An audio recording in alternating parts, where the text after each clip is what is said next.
Neste 16 de setembro de 2023, Alagoas comemora 206 anos de emancipação política. 206 anos que nós deixamos de pertencer a Pernambuco e começamos a construir a nossa própria história, a nossa própria identidade cultural, essa identidade que hoje se espalha pelos 102 municípios alagoanos que também têm identidades próprias, características, cultura, história. Mas o contexto geral começou a partir deste dia, desta emancipação. E qual a importância de todo esse processo? A gente às vezes pensa que a história é uma coisa do passado, mas não é. A história, ela evolui, a história, ela cria laços, ela cria raízes e muitas vezes o hoje é uma decorrência de todo um processo que já veio lá atrás. Eu não estou dizendo que hoje, o processo de hoje é um processo de 206 anos, mas todos esses 2 centenários foram muito importantes para a evolução do estado de Alagoas.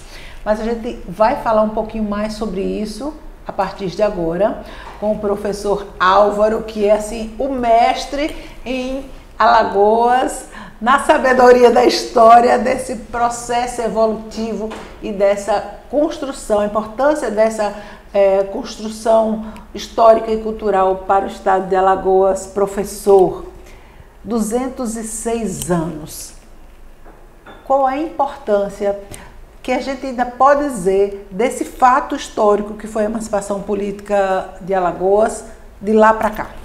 Veja bem, a nossa emancipação política, ela tem uma relação direta com Pernambuco, porque ela decorre da Revolução Pernambucana de 1817, que era conhecida na época como a Revolta dos Padres, porque foi uma revolução que teve uma liderança muito grande do clero católico, né, lá de Pernambuco. E veio até um emissário chamado Padre Roma, passou aqui por Alagoas, a cata de adeptos, e conseguiu, né, aqui em Alagoas, alguns elementos aderiram a esse movimento da revolução. Era uma revolução liberal, de caráter republicano, queria transformar essa área do Nordeste em um país, uma república liberal, né? As ideias iluministas, liberais. Então, o Padre Roma aqui conseguiu atrair alguns elementos, entre eles o comandante das armas, que era o capitão Vitoriano Borges da Fonseca. Só que naquela época, quando a gente fala assim, o comandante das armas, né, não era um contingente militar enorme como é hoje. Eram somente 30 soldados. Ele comandava... É o nome bonito, é o nome pomposo, né? Das armas, né? Mas eram só 30 soldados. Então ele comandava essa guarnição, o capitão Borges da Fonseca. E alguns senhores de engenho. Entre eles, o mais animado, mais eufórico foi Manuel Vieira Dantas, que era o pai do João Lins Vieira Cansanção do Sinimbu, né? Era o senhor do engenho Sinimbu, o pai do Visconde, né, do Sinimbu. Então Manuel Vieira Dantas participou também desse levante, juntamente com o capitão Borges da Fonseca, mas quando eles perceberam que a coisa não ia muito longe, não é? Porque o nosso governante, na época, Alagoas era uma simples comarca, né? Era uma ouvidoria, era governada por um ouvidor. Naquela época o juiz era chamado de ouvidor. Então o nosso governante era um ouvidor chamado Antônio Ferreira Batalha, o ouvidor Batalha, um português. Então o ouvidor Batalha... Quem passar pela rua ouvidor Batalha já sabe o que é. Ouvidor Batalha, exatamente. Nome de rua. Exatamente. Então, o ouvidor Batalha, aliado ao Conde dos Arcos, que era um outro português que governava a capitania da Bahia, resolveu se aliar à corte portuguesa e reprimir, né, o levante de Pernambuco com os elementos daqui de Alagoas. Então, o comandante, o capitão, né, Borges da Fonseca, recuou, né, porque como ele tinha a responsabilidade, etc., ele recuou. Só sobrou alguns senhores de engenho, como o Vieira Dantas, né, que era o senhor do engenho Sinimbu, E o Vieira Dantas acabou sendo preso, foi mandado para o Rio de Janeiro, tal, mas de lá ele conseguiu fugir. Então, essa revolução teve repercussões aqui no território alagoano, que era da capitania de Pernambuco. Né? Não é verdade que Alagoas não aderiu ao movimento. Né? Existe, às vezes, alguns exaltados que dizem, não, Dom João quis punir Pernambuco e premiar Alagoas, porque Alagoas não aderiu à Revolução. Não é verdade. Não é bem assim. Não é? Alagoas aderiu. Houve elementos de Alagoas que aderiram à Revolução.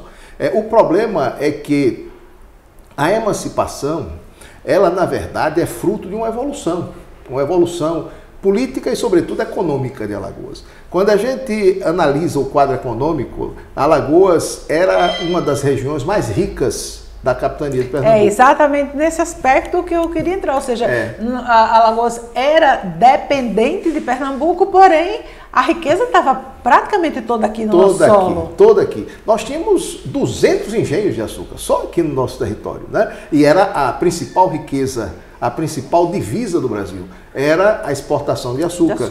Então, Alagoas era a maior produtora, o território alagoano tinha 200 engenhos de açúcar. Na capitania de Pernambuco era a maior produção. Então, Alagoas iria se separar de Pernambuco, mais cedo ou mais tarde. Né?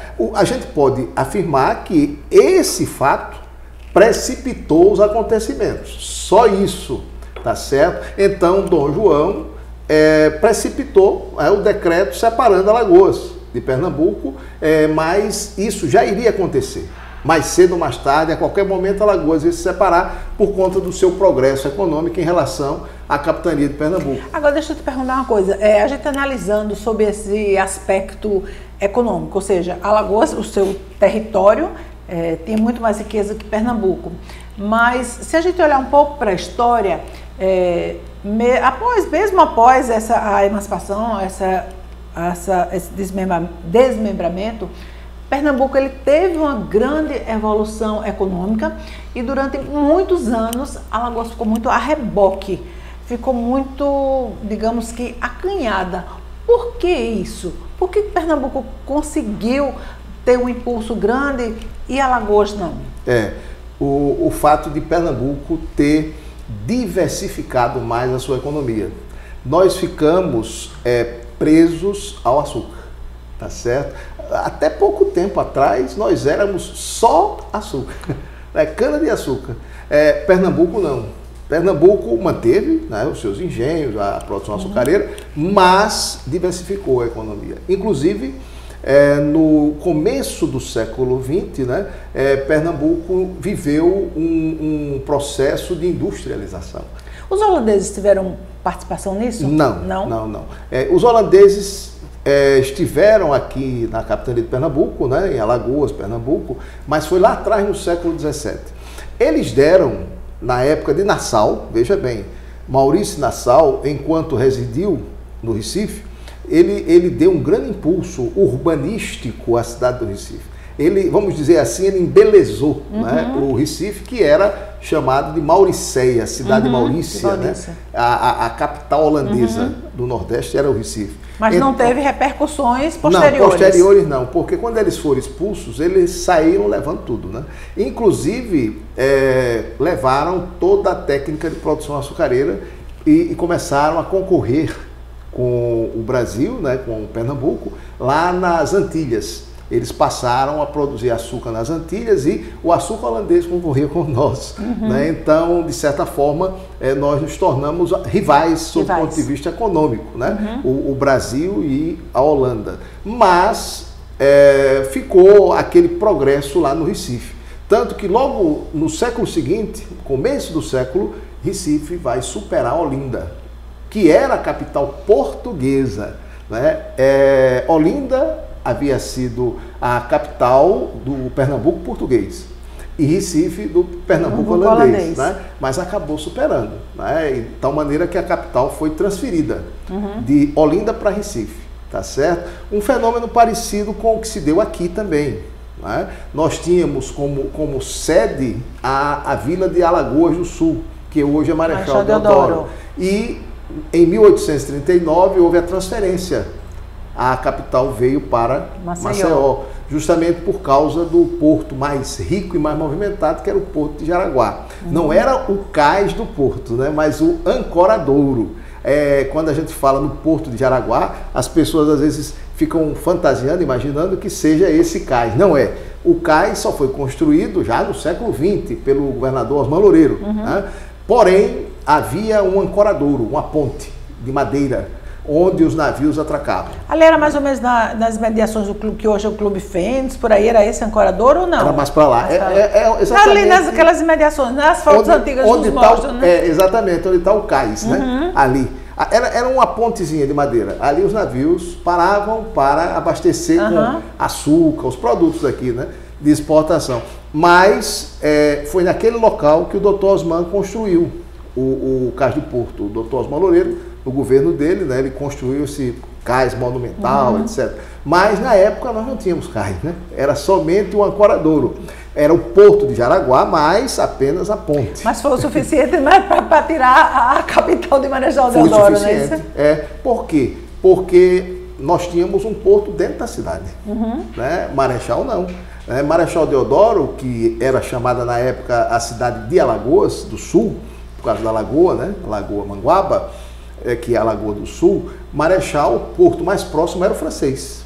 Né? Então, o escoamento da produção saía pelo Francês. O porto chamado Porto dos Franceses, né? Porque foram os franceses, na época colonial, lá atrás, né? No século XVI, que começaram a fazer o escambo de madeiras nobres, como o pau-brasil e outros, ali com os nossos indígenas. Né? Então, o porto do Francês era o porto mais próximo da vila de Alagoas do Sul. Nós não, nós temos um porto aqui dentro da cidade. Por isso Maceió prosperou, né? Cresceu muito mais. E o governador Agostinho da Silva Neves viu aí a viabilidade de transferir a capital. Por quê? Porque a gente tinha um porto dentro da cidade e não longe, né? Para escoar a produção e para receber a produção que vinha da Europa também. Né? Para quem está nos assistindo agora, vamos tentar explicar do ponto de vista municipal, digamos assim. Alagoas tinha sua capitania, né, que era em Marechal Deodoro, a sua capital, ou seja, nós não tínhamos 102 municípios. Não. Isso foi um processo evolutivo. Isso. Então, como foi sendo feito esse desmembramento? A partir de que começou esse desmembramento? Tudo começa com os 3 primeiros núcleos históricos do povoamento, né? Que foram os atuais municípios de Porto Calvo, Penedo e Marechal Deodoro. Né? Ou seja, esses 3 municípios eram responsáveis por todo o território de Alagoas. Todo o território de Alagoas. Tudo que veio depois se desmembrou daí. Né? Então, toda aquela área do litoral norte, você imagine, Matriz e Passo do Camaragibe, São Luís de Quitunde, Maragogi, Porto de Pedras, tudo aquilo ali saiu de Porto Calvo. Tá certo? Porto Calvo era uma vila, chamada a Vila do Bom Sucesso ou a Vila do Porto Calvo, porque havia um porto no rio, né? O rio que corta a região. Então, havia um senhor que tomava conta desse Porto Calvo, aí o porto passou a se chamar o Porto do Calvo. Aí ficou o nome Porto Calvo. Né? Já no centro do litoral, na região lagunar ou lacustre, nasceu a vila de Alagoas do Sul. O nome original era Santa Maria Madalena da Lagoa do Sul, era um nome bem comprido, né? Santa Maria Madalena da Lagoa do Sul, que se transformou na cidade de Alagoas do Sul. E foi a primeira sede do governo de Alagoas. Né? Quando foi criada a comarca, né? Alagoas, o território alagoano, se transformou numa comarca da capitania de Pernambuco, a sede da comarca era lá, em Marechal Deodoro, que era chamada Vila de Alagoas do Sul. Né? Ficou somente Alagoas do Sul, a referência ao acidente geográfico, né? Que é a Lagoa Manguaba, a Lagoa do Sul. E Penedo, no extremo sul da capitania. Penedo nasceu de uma fortaleza, um forte. Por quê? Porque a intenção do Donatário Duarte Coelho, Donatário de Pernambuco, quando ele percorreu São Francisco, era criar um forte para guarnecer a fronteira sul da capitania, tá certo? Que é justamente ali o São Francisco, na divisa com o Sergipe. Ali naquele que hoje é o Forte da Rocheira, o ponto turístico do município. É por ali, exatamente. Ali nasceu Penedo. O Forte do Penedo. Penedo quer dizer rochedo. Né? Então seria o Forte do Rochedo, da Rocheira. Né? Então ali nasceu Penedo. Então esses 3 núcleos que nasceram ainda no século XVI, né? Vamos colocar aí 1590, né? Até 1600, esses 3 núcleos são os núcleos originais de povoamento. Aí a partir daí foram surgindo outros. Por exemplo, no século XVII vão surgir outros núcleos como Atalaia. Né? Atalaia nasce na Guerra Palmarina, ou seja, na luta para destruir o Quilombo dos Palmares.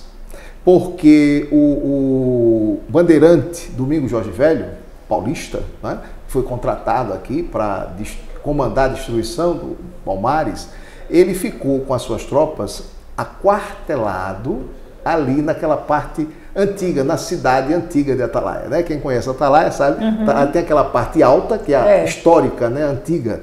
Então ele ficou ali. Né?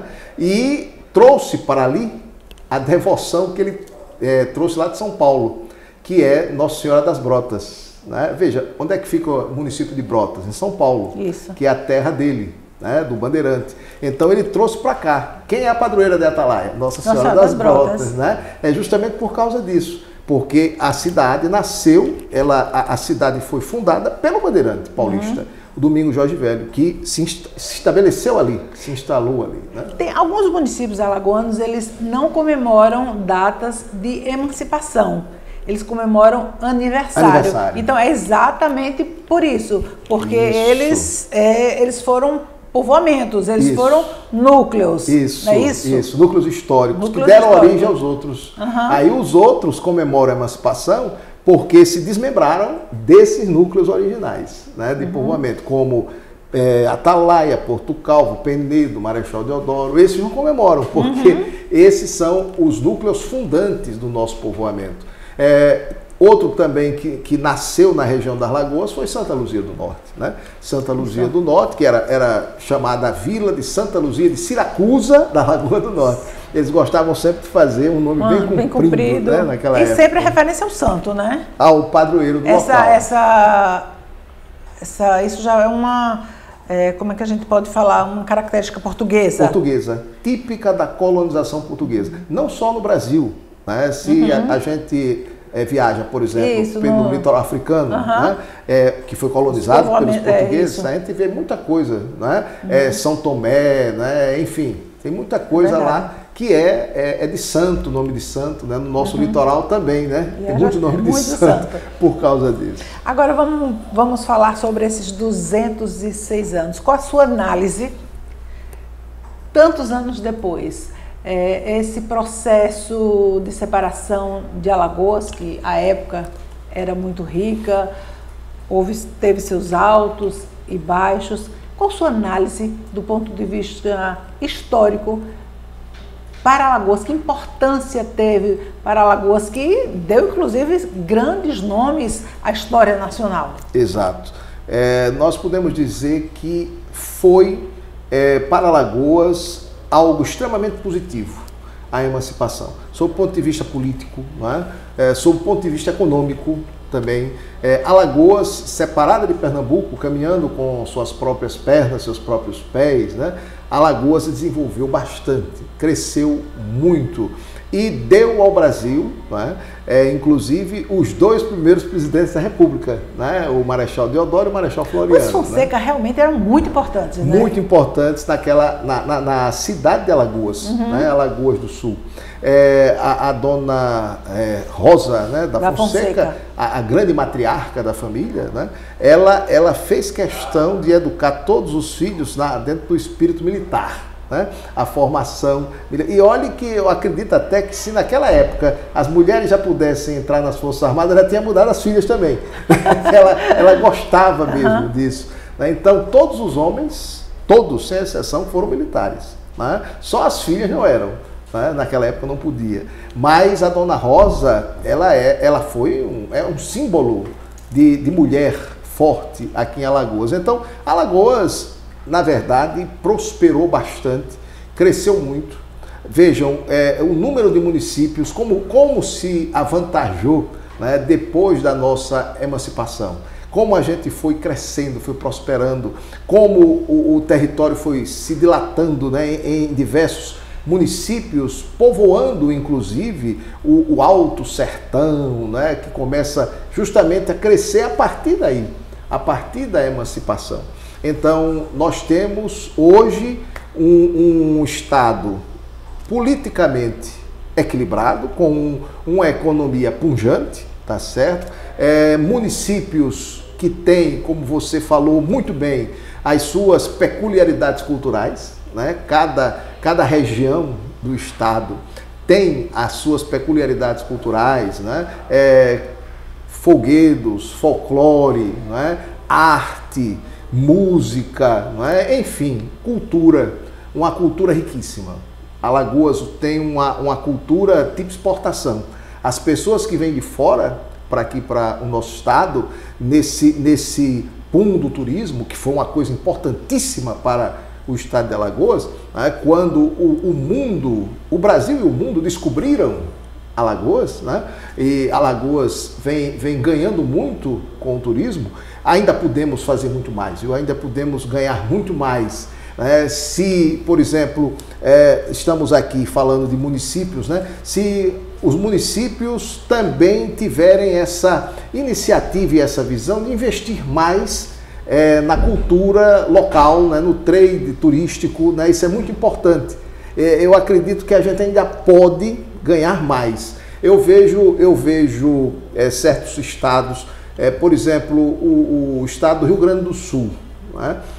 Você tem uma rota pelo interior, né, turística, e Alagoas tem história para isso. Né? Você vê, naquela região ali dos quilombos, né, você tem uma área ali que podia ser altamente movimentada. É exatamente o que o Estado está fazendo agora, dividindo todo o seu território em regiões, em instâncias, para fazer exatamente isso, para que esse turismo ele saia do sol e mar, do chamado turismo sol e mar, não só em Maceió, mas também do litoral, mas que o turista ele também conheça toda essa riqueza cultural que o estado de Alagoas tem. E muito, muito rico. Por exemplo, Quilombo dos Palmares, ali, a Serra da Barriga, né? Ali podia ser ainda mais explorado, não é? Que é uma riqueza aquilo ali. Nesses 206 anos, para que Alagoas se tornasse um estado ainda mais respeitado, digamos assim, na federação, o que é que faltou? Olha, eu acredito que talvez um avanço, um investimento maior, não é? Na área de cultura, de educação, não é? Também, porque tudo depende da educação, tudo. Não é? Então, as nossas crianças, os nossos jovens na escola, eles precisavam ter conhecimento dessa história, né? Da história, por exemplo, do seu município.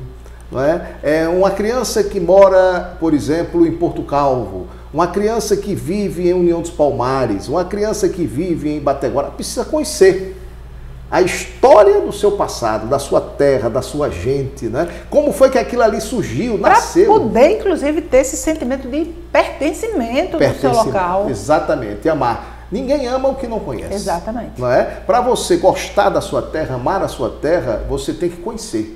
Conhecer é conhecer a história, tá certo? Então, as crianças precisam conhecer a história do município. Eu acho que nós precisamos fazer aqui no estado de Alagoas um investimento ainda maior nesse sentido, no sentido de se criar na educação dos municípios uma cadeira específica de história do município. Tá entendendo? Para que história e geografia... antigamente, né? Como a gente tinha antigamente. A gente estudava na escola. A gente tinha. História de Alagoas, a gente estudava. Sabia, com certeza. Na escola, no curso primário, exatamente. A gente já aprendia isso tudo, né? O primeiro governador de Alagoas. Não pode ser, assim, são coisas que não podem se perder, que o tempo não pode levar, não pode. E a gente tem que investir nisso. Acho que os municípios poderiam investir mais nisso, não é? Para que as crianças começassem a amar mais a sua terra, né? O seu município. Esse espírito de pertença, de enraizamento, né? Na sua terra, conhecer a sua gente e ter orgulho, se sentir honrada de pertencer à nossa terra, de pertencer àquele povo, né? Eu sinto uma extrema alegria, uma honra, uma satisfação de ser alagoano. Tá? Você também, Zélia, porque você tem essa formação, conhece o nosso passado, a nossa história. Então, para nós, é motivo assim de uma satisfação, de uma honra imensa ser alagoano, né? Ser da terra de Deodoro, de Floriano, ser da terra de Jorge de Lima, de Graciliano Ramos, né? De tantas pessoas que marcaram a história do Brasil e do mundo. Alagoas deu ao Brasil e ao mundo nomes extraordinários. Pessoas que são conhecidas. Nise da Silveira, pois é. Para colocar todo esse contexto. Pessoas que são conhecidas no mundo. Né? Você sai e as pessoas conhecem mais lá fora do que internamente. Do que aqui. Então, nós alagoanos, a nossa juventude precisa conhecer isso. Então, a gente não precisa esperar mais 206 anos. Então, o momento é de agora. O momento realmente é de se repensar todo esse processo histórico-cultural do estado de Alagoas para que essa emancipação, essa data de comemoração, essa data não fique apenas na festa, mas ela tenha uma profundidade no contexto geral do porquê da emancipação, do porquê das divisões, do porquê de 102 municípios, ou seja, de um porquê de tudo. Eu acho que isso é uma questão realmente fundamental para o alagoano. Isso é o mais importante, né? A gente não ficar limitado a um simples desfile cívico, né? O desfile é importante, né? Mas que o desfile leve também educação, né? Porque no desfile você pode mostrar a cultura do seu município, né? Da sua terra. Então, mas que não fique só nisso, que nós realmente avancemos para águas mais profundas, né? E consigamos, nessas águas mais profundas, pescar peixes maiores também, né? E levar Alagoas para novos caminhos, novos rumos de mais progresso, mais avanço, né? Mais cultura, mais educação, enfim, dias melhores para o nosso povo, nossa gente, nossa terra. Mais é a palavra. E se você quer saber um pouco mais de história de Alagoas, o professor Álvaro Queiroz tem um canal muito bacana lá no YouTube, vá lá, assista, conheça um pouco mais, tem muitos livros publicados, ou seja, é realmente um grande historiador de Alagoas que a gente tem um prazer enorme aqui na Associação dos Municípios Alagoanos de tê-lo aqui nesse nosso podcast para falar dessa data tão importante para todos nós, que é a data da nossa emancipação política. Professor Álvaro, muito obrigada de coração por essa participação. Eu tenho certeza que toda essa nossa conversa vai ajudar muito, principalmente ao jovem, que ele entenda da importância que ele precisa, da importância de conhecer o seu estado, o seu município e ter muito orgulho da bandeira que carrega, não é isso? É isso. Eu que agradeço, Zélia, essa oportunidade, né? Porque através de nós dois, isso aqui vai atingir centenas, milhares, né, de pessoas, de alagoanos e alagoanas, que vão aprender mais, vão amar mais a nossa terra. Muito obrigada.